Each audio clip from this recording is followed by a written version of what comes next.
Donnie Goodman, thanks so much for joining Mail Time Podcast today. Thank you.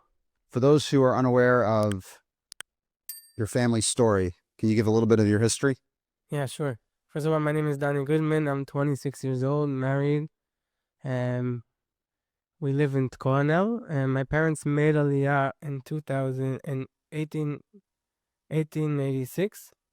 1996. 1996, Okay. with the community of Rabbi Shlomo Riskin. Okay, so they come from Manhattan. Yeah, Okay. came from New York. You grew up in a frat? Yeah, they Nice. came with 2 kids, Shimon and Yosef, and I'm the youngest of 9 kids. What was that like growing up in a frat? Amazing. I say thank you to my parents every day that they moved to Israel. Did it feel like Israel? It felt like America? What would you say? I forgot there's a lot of Americans, so they're like New York inside Israel, but we grew up to be Israelis. My first brother that went into the army his name is Yoseph. Fortunately, he died in a parachute accident. זה קרה בשנת 2006 במהלך אימון צניחה סודי מעל חוף ניצנים. יוסף גודמן, לוחם מצטיין מיחידת מגלן, קופץ ממטוס ההרקולס. מה קרה שם באוויר? מה שנקרא מפגש צונחים. אמרני המפקץ התנגש עם גודמן, חופה של גודמן הסתפחה ברגליים של המפקד אמרני. He was in an elite unit named Maglan. Inside Maglan there's a secret parachute unit. Him and the commander jumped out of the plane, and then they got tangled up together, and they started flying down like a baseball down to the earth. They had a split of second to decide what they're going to do, and my brother disengaged himself from the parachute. By doing that, he saved his commander's life, and he felt for his death. I was alone with my mother at that time. It was Thursday night. My mother was getting ready for Shabbat. I was a week before 7. Suddenly I hear the loudest scream I ever heard in my life. I run down the stairs. You were 7 years old? Almost, yeah. Almost 7 years old, like a week before 7. Okay. I run down the stairs and see my mother on the floor with 5 commanders on top of her, just telling her that Yosef got killed in a parachute accident. And one of the commanders walked over to me. He told me what happened to my brother. I wasn't in an age that I really understand that I'm not going to see him ever in my life.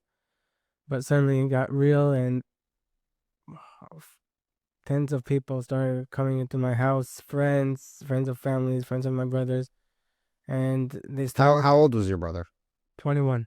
And suddenly they needed to go pick up like 7 more of my brothers and trying to bring them home. My father was swimming at that time in a pool, and then they brought him home.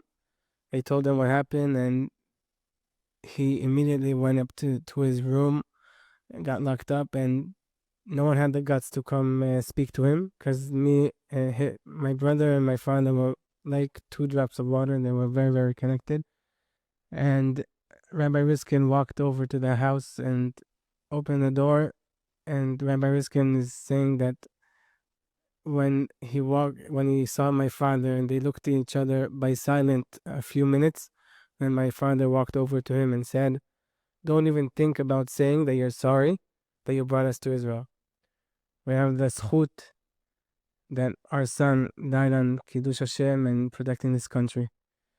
He gathers us up all together, all the kids and my mother. He gathers us up together, and him and my mother, and they just told us in front of everyone. They said, "We're not gonna cry. We're gonna live the strength that Yosef had for Am Yisrael, and we're gonna keep working on his Yerusha that he left us as nice chesed." And Yosef was the most tzaddik person people met. Everyone that met him, light on his face and always on the giving side. Always, always, always. And that's also the way he left the world, by giving his life before others. And that's the Yerusha that he gave us. And half a year ago, I opened up our organization in the memory of my brother. Yosef, we're doing bar and bat mitzvahs for bereaved families, injured families from the war, and needy families. And this is exactly the rusha that he gave us, that to keep on giving and giving and giving, and families that can't afford themselves to have a bar mitzvah, we're funding for them and organizing all the bar mitzvahs. We're doing 100 bar mitzvahs a year. And quietly, you're not trying to make it about yourselves at all. You're doing it. Mamash quietly, the people that we're giving them the bar mitzvah, no one knows in the bar mitzvah that except of the family that we're doing it.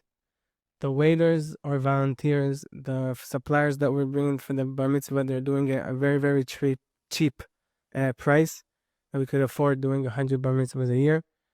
It's very, very quiet without noise, just to do chesed. I think it's very important because too often when people are trying to help, it becomes too much about Instagram or TikTok and other things like that. And it can be very challenging because you want people to feel that they still have dignity. Absolutely. I want to get to the organization, talk more about that mission. But first, I actually want to go back. What do you remember about Yosef as when you're a young child? So they say when they have an accident and and you faint or something, so you only remember the exactly tragedy that happened, and then a lot of memories go. You don't remember a lot of things. So that's what happened to me. I remember the scream of my mother, screaming, the loudest scream I ever heard in my life. And before and after, I don't really remember a lot. Do you remember playing with him when you were, say, 4 or 5 years old, or So you really only remember that? I really only remember the scream. I see pictures, I see videos, and I don't remember that.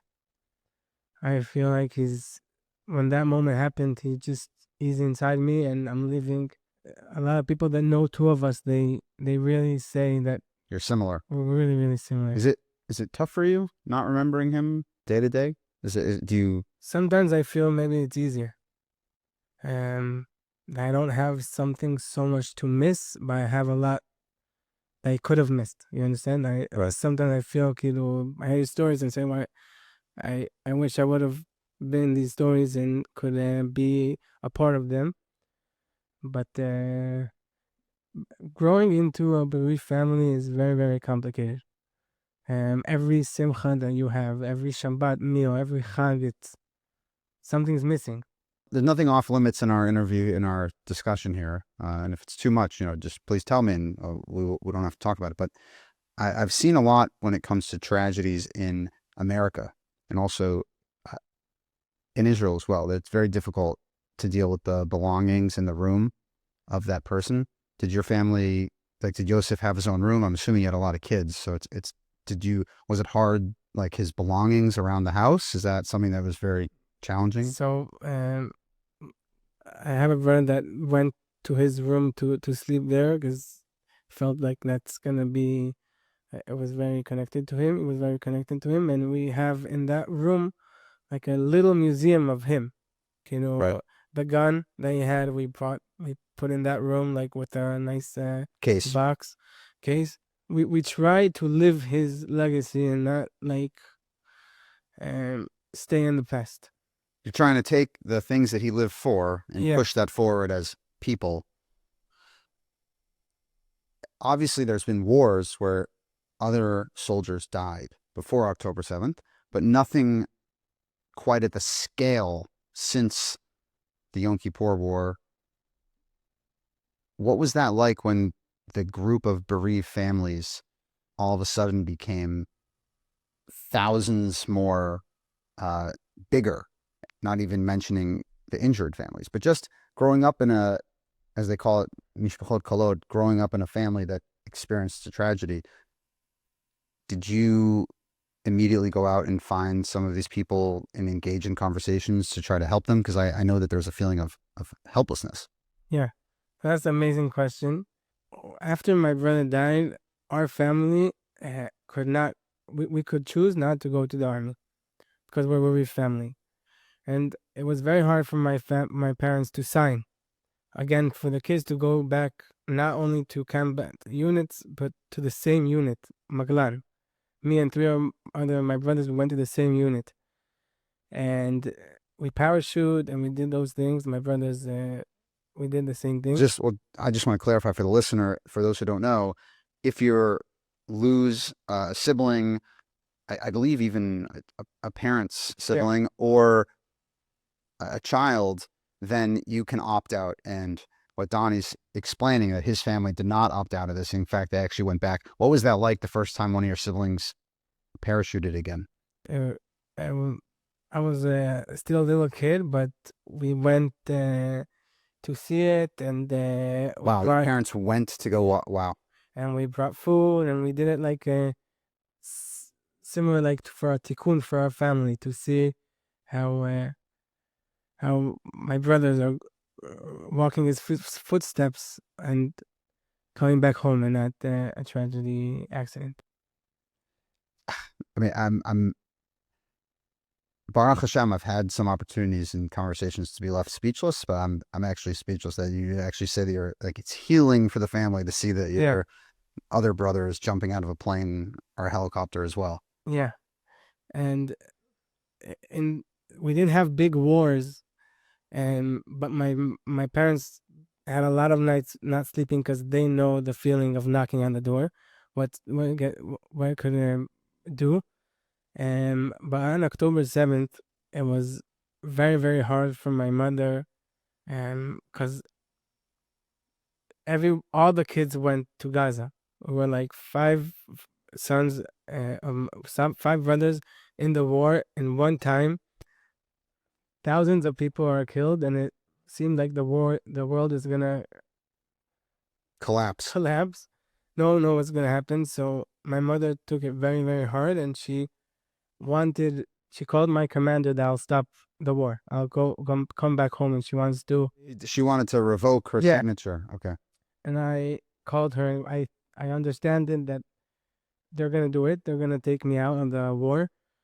And I called her, and I remember the words that I told her was, want any mother to have that conversation with their son. But I was like mamash screaming at her, and I was telling her, Mom, Am Yisrael now is everyone's bereaved. We can't look at our family as not Klal Yisrael. I'm sorry, Mom.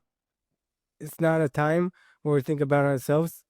It was very, very hard to tell her, because I know that she didn't sleep for months when we were in Gaza. And friends of mine died, and she got messages that we had a big tragedy in my unit, and people were starting talking, and I'm sure in those times she thought that we're gonna have another knock on the door.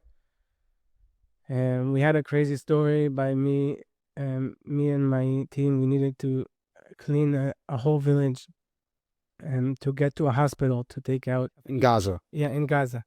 We got a mission to clean a 4-kilometer village. It was very, very intense. 2 days we got to clean all the 4 kilometers of village. And in one of those days, the second day, we had another unit that saw us by accident as misidentification. They thought that you were the enemy. They told the Air Force to shoot 3 missiles on my team. I'm the medic, so we ran out of the house, and I saw 2 of my friends with very, very bad injuries.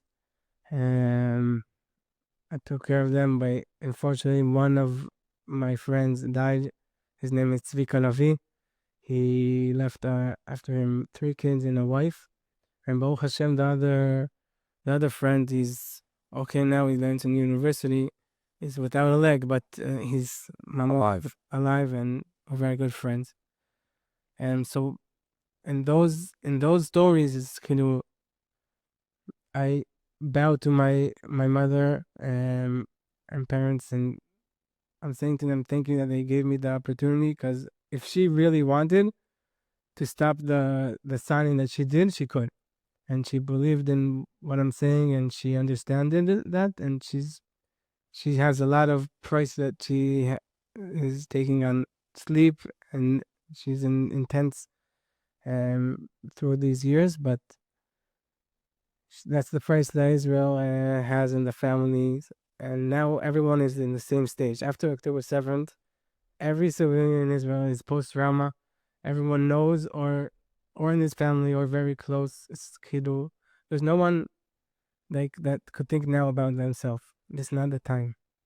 Is it different for your family because your brother died, hashgacha pratit, Hashem had a plan, but he died in a true accident, right? Whereas someone was murdered on October 7th or died fighting against an enemy. Is it hard? Is it more challenging for your family to understand his death in the sense that you can't say, okay, Yechia Sinwar sent people to kill your brother. Your brother died training. Is it harder for you to understand, or you just have a strong faith? There's for sure difference, kiddu. Like, and especially in the healing,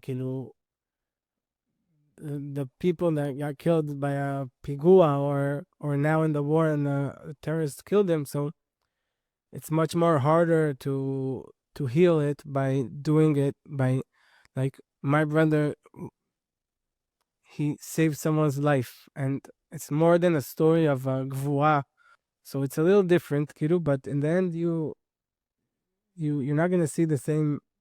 They're not gonna see the brother that died anyway. So it's very, very similar, but the stories are different in the healing. I think. And have you taken a role in speaking to people who just lost siblings? Have you had conversations with other families that just lost? Sure, I'm helping families of friends of mine that similar stories, and I'm meeting with their sons, and I'm trying to help them to renew a connection now. Like, whoever dies is not dead; he's just moving on, and now it's a different connection. I talk to my brother almost every day. I say to him good night. I feel him with me. Sometimes when I'm walking on the street, I open my hand. I feel him walking with me. It's different connection. Sometimes it's even stronger connection. Was it strange when you became older than him? That was very strange. He died when he was 21. What was that like? It gave the purpose of life. When I turned 21, I understand that it's really not. I don't take it for granted down here now. It's very important for me to understand that any second, like my brother, is not going to be here, and we need to take every second that we can to try to change this world for a better place. And that's what we're doing. I want to hear more about your organization, but first, I actually just want to address some of what the crazy people online and around the world have alleged against Israel. You were in Gaza, and you had your brothers fighting there, your brothers in arms. How would you summarize Israel's conduct in Gaza and what you did? What motivated you to go there, and what did you see happening on the ground?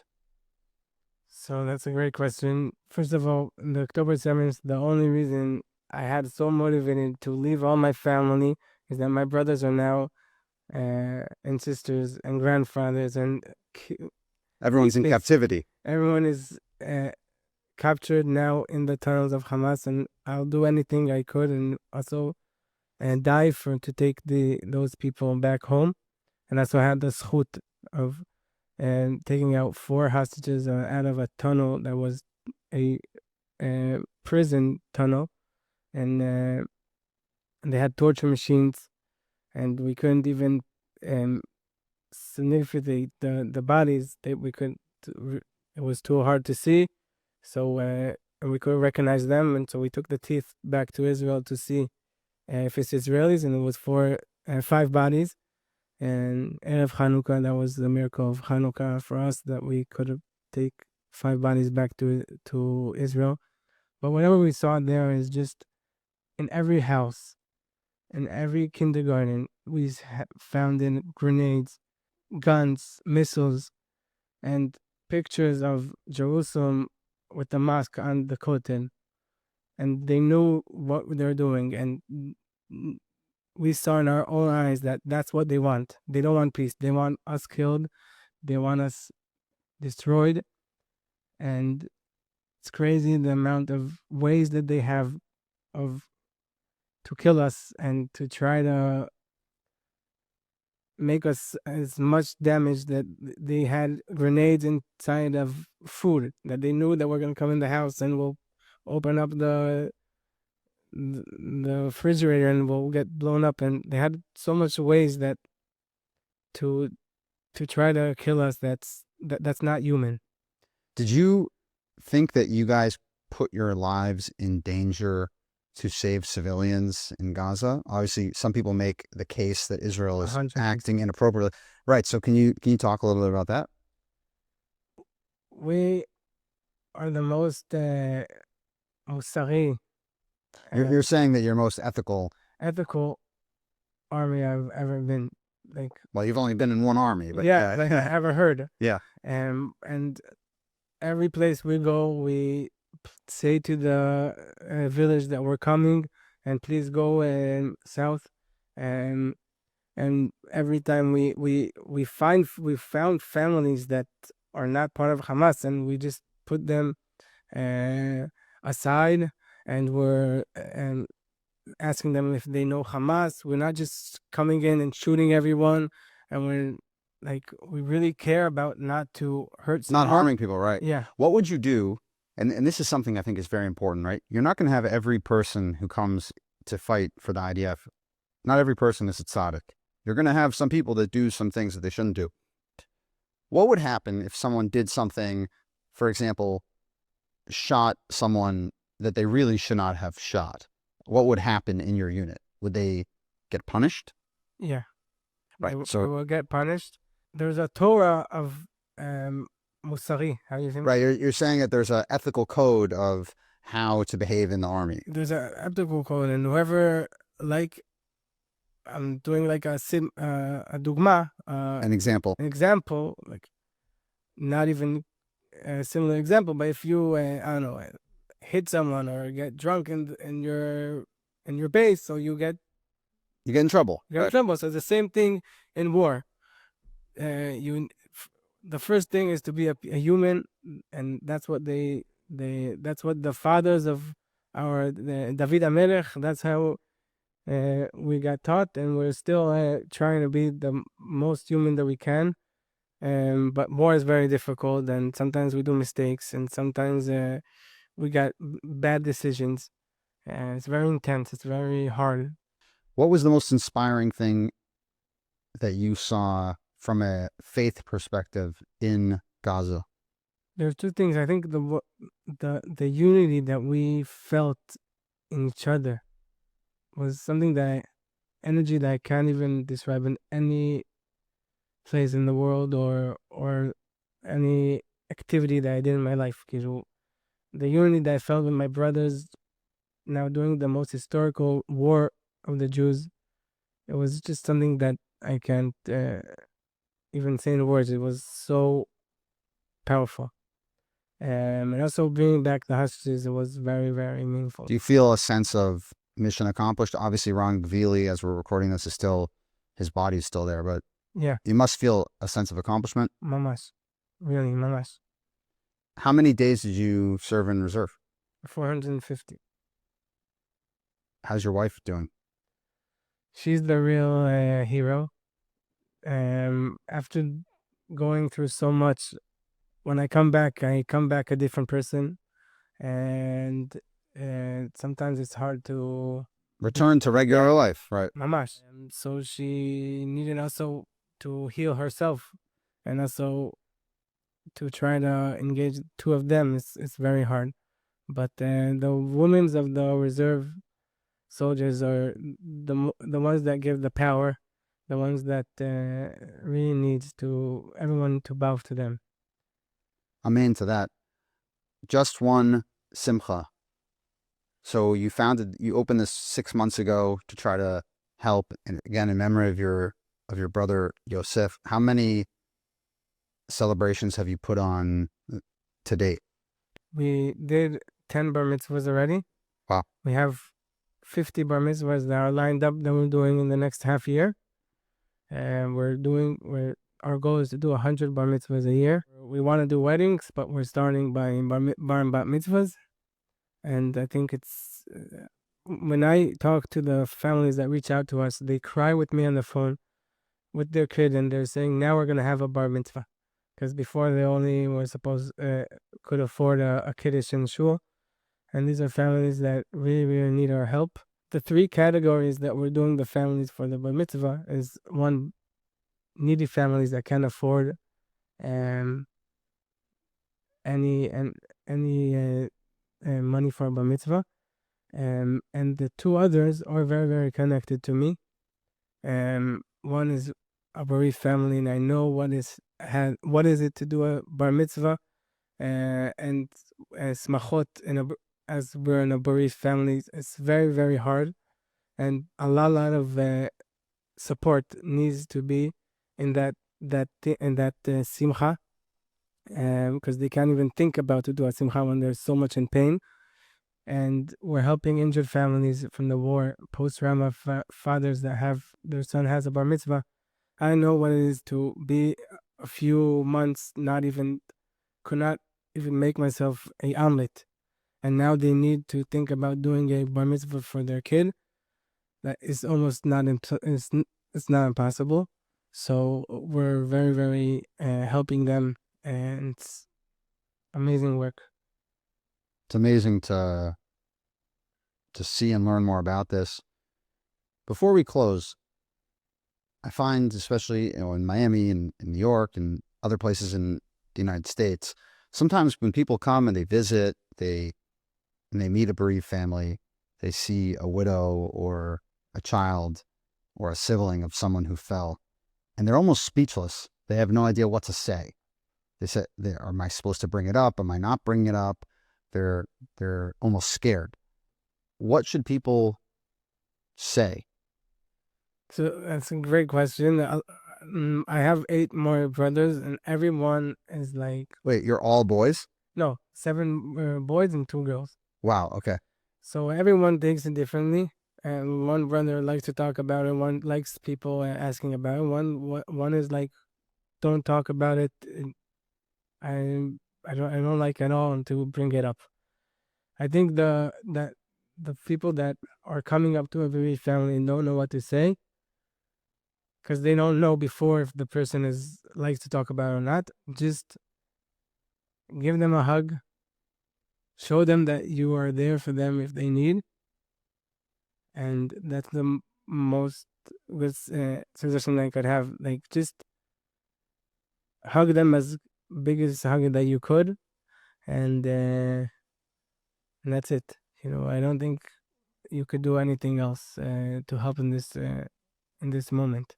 You can also contribute to Just One Simcha to make sure that you're able to help them put on a simcha that they deserve, and to do it with dignity and without any fanfare, just so that they actually are able to be empowered and feel like they're actually able to put this on themselves. It's a tremendously amazing thing that you're starting and putting together. And L'ilui Nishmat Yosef Goodman, and you should continue to be able to fundraise a lot and be able to help a lot of these families that are going through a really tough time.